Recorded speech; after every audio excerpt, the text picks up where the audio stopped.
I have never thrown a pot on a wheel, but I am intrigued that a slab of clay can be transformed by human hands into something useful. That by adding pressure and heat, the potter can take stiff, sticky, sedimentary material and create art. In thinking about this month's theme of creativity, I read an essay by Tim Atkins, the director of Lifespan Education at the Cedar Lane Unitarian Universalist Church in Bethesda, Maryland. He's also a potter. He describes how his hobby has become a spiritual practice, that the important life lesson he has learned while throwing pots is not to become attached to the final product. That, as with life, there are just too many variables. Rather, he advises, the process matters more than the product. This is the universal truth of art and creativity, and it transcends every artistic medium, from architecture to YouTube videos. No matter what form the art takes in the end, no matter what artistic medium you use, the process of making art changes who you are as a person. How we are changed differs from person to person, but we are fundamentally changed by embracing our creativity. His piece also offers this prayer, which I'll share as this morning's chalice lighting. May we all take the time to fully immerse in our creative potential, no matter the medium. May we all be reminded that the process matters, not just the final outcome.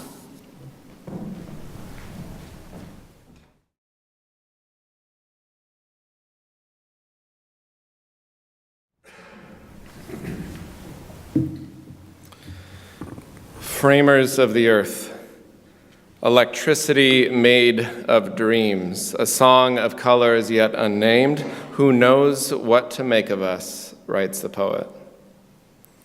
A few years back at a small coffee house concert, a singer-songwriter spoke of the oddity of being a professional musician.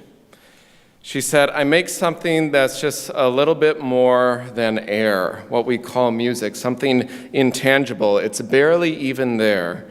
And I tried to explain that to my father, she said. You know, I take life experiences and I put them into rhythm and nuance to help connect the beauty and the harshness of the world to the human soul, breaking hearts open to experience life more fully, she said. Okay, said her gruff, matter-of-fact father. Does it have health insurance? When it comes to following one's own heart and bringing into the world your skills or gifts, the things you love the most, there is always, or at least often, the wondering, the questioning, from within oneself or from social or family expectations. How practical is this? How functional is this? We question if we are good enough at it, if we have what it takes, if we have the skill or the composure, the right balance of technicality or innovation, and often it comes right down to one of the most pressing, difficult, deepest questions, ancient questions of humanity. Am I enough? Am I good enough? Am I smart enough? Am I talented enough? And as much as most religions, at least in their best and most beautiful core, offer an emphatic, yes, you are enough, the reason people keep coming to church or to synagogue or temple or the mosque or the cathedral or the corner coffee shop or the kitchen table is because we need reminders. Wherever those spiritual conversations happen, we need companions, we need co-creators who say, yes, you are enough. What you create, what you offer to the world is enough. Even as it is still growing and changing and you're making mistakes, that's okay. So we take a few breaths and we make some music and we share some coffee and begin to believe over and over again that mistakes and all, we are enough. In theological school, I was working with a classmate in summer custodial work. It was one of our annual jobs to clean and scrub and wax the tile floor in the basement of our castle-like seminary. So after we did the initial deep scrub and intense weaving back and forth of the electric floor scrubber that takes a little getting used to, and every once in a while you just kind of jam into the wall accidentally. So then we got everything scrubbed and mopped, and we were waiting for it to dry, just sitting in one of the corner rooms, eating some pizza, drinking some beer before we could put the final application of wax on. So after it had dried, we started making our way down the hall carefully spreading just this thin layer of wax, little by little, slowly, delicately, using this old rusty pail, since it seemed modern plastic pails would deteriorate at whatever this wax was made out of. We won't think about the fumes we had to breathe. But then it happened. We kicked the bucket. We literally kicked the bucket over. Wax spilled everywhere. It was filled with wax, which dries quickly and could ruin the floor if it was over-applied. So we quickly jumped out of our beer and pizza haze into crisis mode, and my classmate Jake screamed in the basement of the seminary, "Oh my God, oh my God." And I said, "What do we do? What do we do? What do we do?" And then we both started thinking, my God, why hast thou forsaken us?" So we grabbed our mops and quickly, carefully, we spread it all along the long hallway, thinning it out, trying not to step in it, doing some liturgical sort of dance. And instead of trying to stop it, grab the towels, which we were tempted to do, to soak it all up, because we knew that would just ruin things even worse, we adjusted our plan, like adding roller skates to the gap between the bottom of the shoes and the ground, or adding that fantastic ruffled collar to the extra long neck. We grabbed our magic brooms and we made that floor shine, shinier than it had ever been, unintentionally. That's what happens sometimes.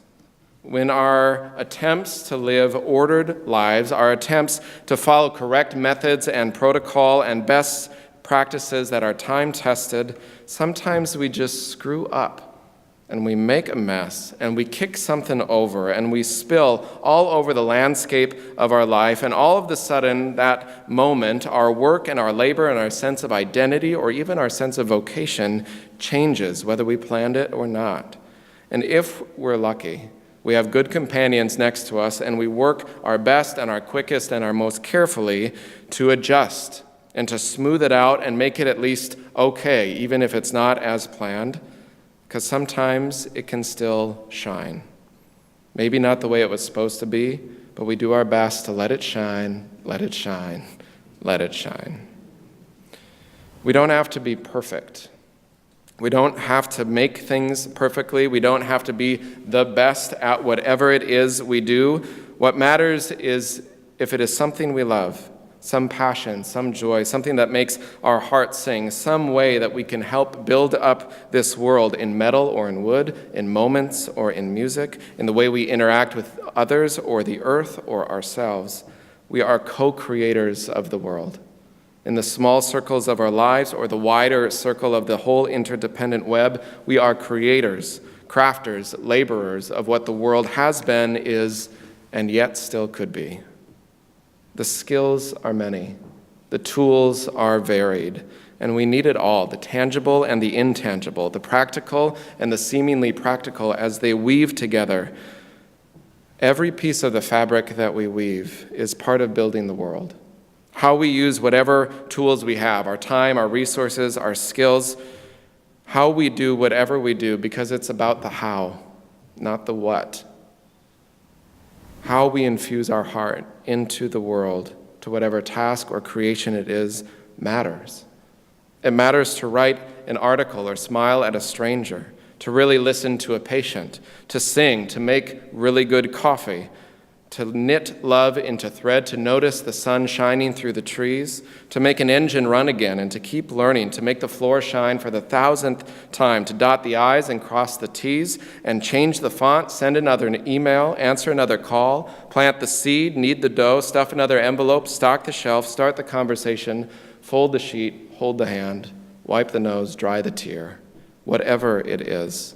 To fail sometimes and to let that go, and when you're all done doing what you know you need to do, to get up and do it again. With these hands, writes Nancy Wood, with these hands I have held a bird with a broken wing. With these hands I've held my children in the sun. With these hands I have made a house of living earth. With these hands I have worked a field of growing corn. With these hands I have learned to kill as much as I've learned to live. These hands are the tools of my spirit, she writes. These hands are the warriors of my anger. These hands are the limitations of myself.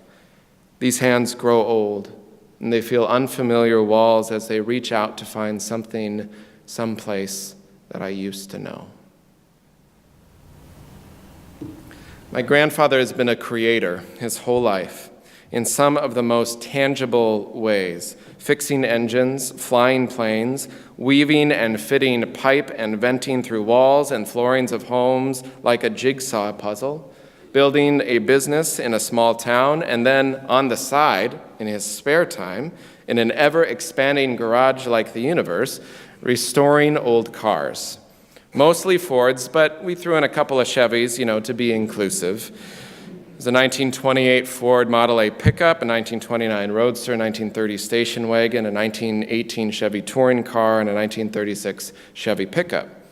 A couple of them, he restored these old frames out of riverbeds where they were just completely out of shape and rusted, and others he found plans for, ordered rare parts, put it together himself, piece by piece, the engine, the frame, the painting, all of it.